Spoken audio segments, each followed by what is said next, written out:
रतिया पहर चार जल थाल सेवनी बीतल तकते आकाश हो।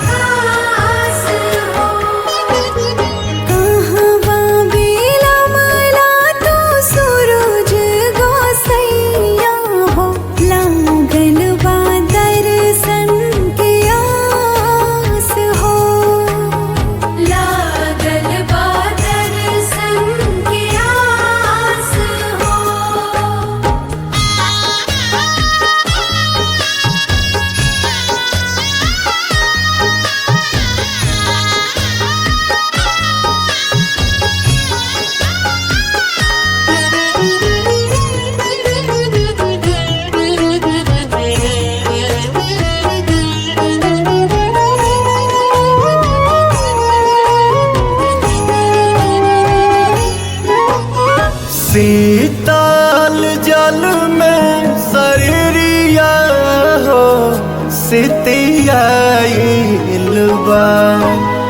बाहेरा शीतली बेयरिया तन सिहराइलबा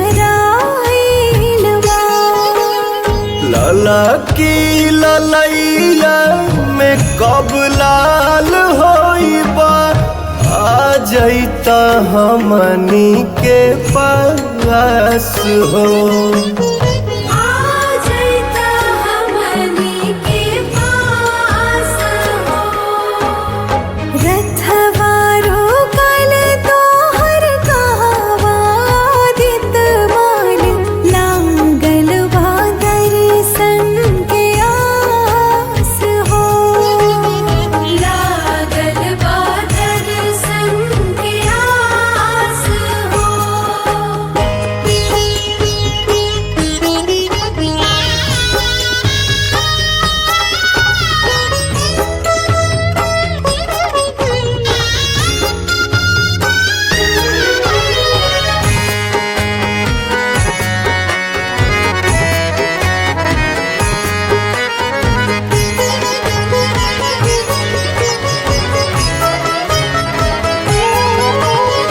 हथवा में दौरा से पुलिया हो देह भूखाल बा बीतल बारह पहरिया हो कंठ सुखाल बा विनय बिहारी पवन दीपक मधुकर पियरी पहिर पियरस हो।